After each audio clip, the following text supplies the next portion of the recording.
بسم الله الرحمن الرحيم. الحمد لله وكفى والصلاة والسلام على أشرف الأنبياء والمرسلين وعلى آله وأصحابه أجمعين أما بعد. عزیز طلباء، آج یہ ہمارا سورۃ العنکبوت کا دوسرا درس ہے۔ پہلے ان آیات مبارکہ کا ترجمہ دیکھ لیجئے۔ من کان یرجو لقاء اللہ فإن أجل اللہ لآت۔ جو شخص اللہ کی ملاقات کی امید رکھتا ہے، بلا شبہ اللہ کا مقررہ کردہ وقت لآت ضرور آنے والا ہے۔ وَهُوَ السَّمِيعُ الْعَلِيمُ، اور وہ سننے والا ہے اور جاننے والا ہے۔ وَمَنْ جَاهَدَ فَإِنَّمَا يُجَاهِدُ لِنَفْسِهِ، اور جو شخص مجاہدہ کرتا ہے، کوشش کرتا ہے، سو وہ اپنے لیے ہی محنت کرتا ہے۔ إِنَّ اللَّهَ لَغَنِيٌّ عَنِ الْعَالَمِينَ، بلا شبہ اللہ سارے جہانوں سے بے نیاز ہے۔ وَالَّذِينَ آمَنُوا وَعَمِلُوا الصَّالِحَاتِ، جو لوگ ایمان لائے اور نیک عمل کیے، لَنُكَفِّرَنَّ عَنْهُمْ سَيِّئَاتِهِمْ، ضرور بضرور ہم ان کی برائیوں کا کفارہ کر دیں گے، ان کی برائیاں مٹا دیں گے۔ وَلَنَجْزِيَنَّهُمْ أَحْسَنَ الَّذِي كَانُوا يَعْمَلُونَ، اور ضرور ہم ان کے کاموں کا اچھا سے اچھا بدلہ دیں گے، جو اعمال انہوں نے کیے ہیں اس کا ہم بہترین سے بہترین بدلہ دیں گے۔ اب ان آیاتوں میں شروع میں من کان یرجو لقاء اللہ فإن اجل اللہ لآت، من کانا، اصل میں یہ جو من ہے، من شرطیہ ہے، اور یہ شرطیہ ابتدا کی وجہ سے مرفوع ہے، اور آگے جا کے فإن اجل اللہ لآت، یہ جو فإن اجل اللہ لآت یہ جواب شرط ہے۔ جیسے کہ عربی کا ایک مقولہ ہے، کوئی بھی عربی کا کوئی جملہ بھی آپ کہہ سکتے ہیں، یعنی ان کان زید فی القاعۃ او ان کان زید فی الساحۃ فقد صدق الوعد، اگر زید قاعہ میں ہے، حال میں ہے، تو اس نے اپنا وعدہ پورا کر دیا۔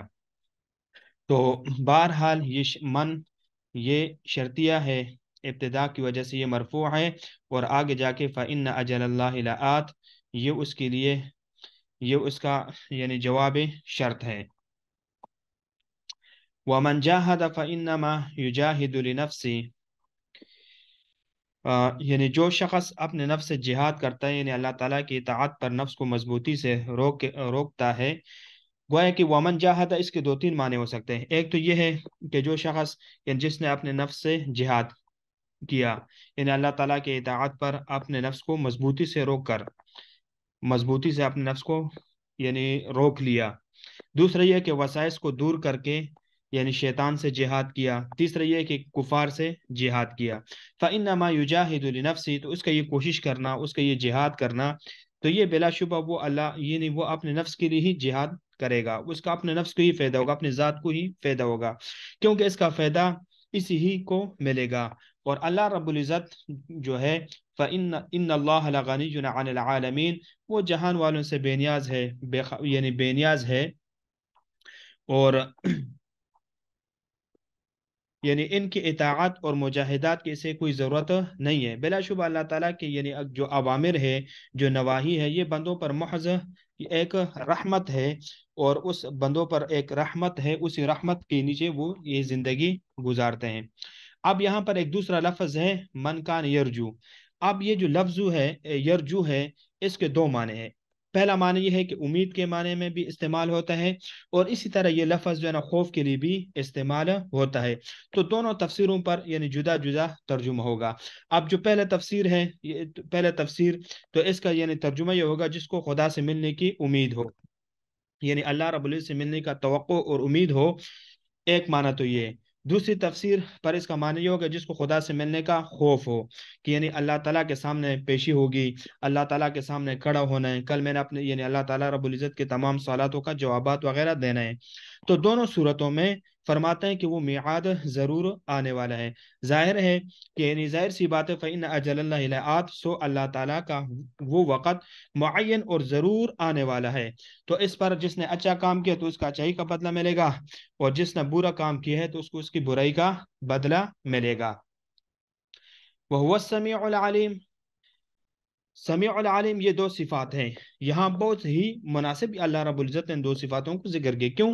کیونکہ ایمان کے دو جز ہیں، ایک ہے تصدیق قلب اور دوسرا اقرار باللسان، کیونکہ قدرت کے وقت یعنی اقرار باللسان بھی فرض ہے، تو ایمان کے بیان میں ان صفات کا ذکر بہت ہی خوشنامہ ہے اور بہت ہی بہترین ہے، تاکہ بندوں کو اطمینان ہو جائے کہ ہمارا ایمان خدا تعالیٰ سے یعنی مخفی نہیں رہ سکتا، یعنی یہ ضرور ہے کہ اس کا علم اللہ رب العزت کو ہوتا ہے، اور تصدیق قلبی کو بھی جانتے ہیں، اور اقرار لسانی کو بھی وہ سنتے ہیں۔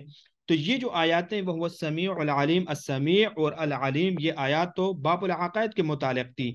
اس کے بعد یہ جو دوسرا منزل ہے مجاہدے کا، یعنی ومن جاہدہ، آگے جا کے یہ جو دوسرا منزل ہے وہ کیا ہے؟ دوسرا منزل وہ مجاہدہ ہے، جو تصحیح عقائد سے مؤخر ہے، یعنی تصحیح عقائد کو درست کرنے سے یہ آگے جو نا مجاہدہ وہ مؤخر ہے، اور تکمیل اعمال سے مقدم ہے، یعنی اعمال کی تحریک تو عقائد ہی سے ہوتی ہے، مگر تکمیل اور رسوخ وہ مجاہدہ سے ہوتا ہے۔ اس کا ذکر دوسری آیات میں وَمَنْ جَاهَدَ فَإِنَّمَا يُجَاهِدُ لِنَفْسِهِ إِنَّ اللَّهَ غَنِيٌّ عَنِ الْعَالَمِينَ۔ تو ان دوسری آیاتوں میں اللہ رب العزت نے اس کا ذکر کیا۔ آگے وَالَّذِينَ آمَنُوا وَعَمِلُوا الصَّالِحَاتِ، اور جن لوگوں نے نیک اعمال کیے،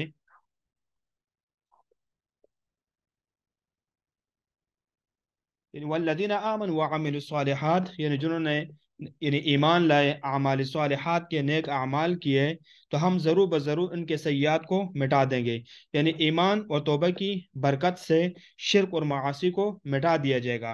وَلَنَجْزِيَنَّهُمْ أَحْسَنَ آگے وَلَنَجْزِيَنَّهُمْ أَحْسَنَ الَّذِي كَانُوا يَعْمَلُونَ، کہ ضرور بضرور ہم ان کو بہترین سے بہترین بدلہ ان کے اعمال کی وجہ سے دیں گے جو وہ دنیا میں کرتے تھے، یعنی اسلام میں کیے جانے والے جو اعمال ہے اس کا بہترین بدلہ ان کو دے دیا جائے گا۔ اب سیئات، یعنی آیات کا ترجمہ تو آپ لوگوں نے یعنی واضح ہو گیا ہے، جو سیئات ہے یعنی برائی، ان کی جو برائی ہے ان کی برائیوں کو ہم مٹا دیں گے۔ تو دیکھو عمل بغیر ایمان کے قبول نہیں ہوتا، یعنی یہ بات تو واضح ہو گیا کہ ایمان اور عمل صالح وہ مقصود اصلی ہے، اور مجاہدہ آگے جو ومن جاہد فانما یجاہد، تو یہ اس کی کیا ہے؟ تکمیل کے واسطے کے لیے ہے، کہ بدون مجاہدہ کوئی جو ہے نا عمل صالح اعلی سبیل الکمال حاصل نہیں ہو سکتا۔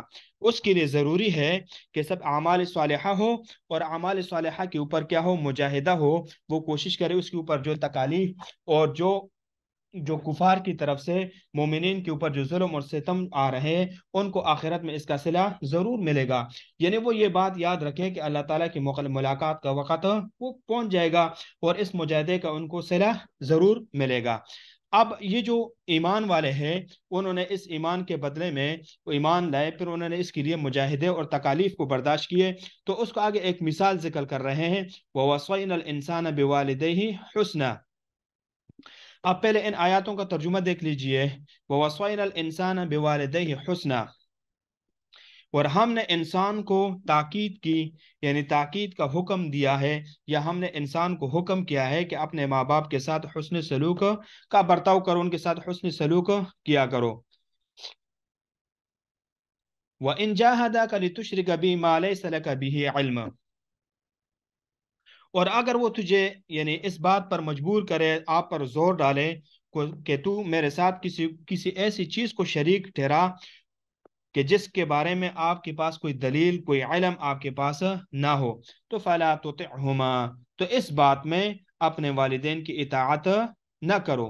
فَإِلَيَّ مَرْجِعُكُمْ فَأُنَبِّئُكُمْ بِمَا كُنْتُمْ تَعْمَلُونَ، یعنی میری طرف یعنی تم لوگوں کو واپس ہونا ہے، یعنی دوبارہ پلٹ کر میری طرف تم لوگوں نے آنا ہے۔ فَأُنَبِّئُكُمْ، بس ان کاموں سے باخبر کر دوں گا جو تم کیا کرتے تھے، تعملون، جو تم کیا کرتے تھے۔ وَالَّذِينَ آمَنُوا وَعَمِلُوا الصَّالِحَاتِ،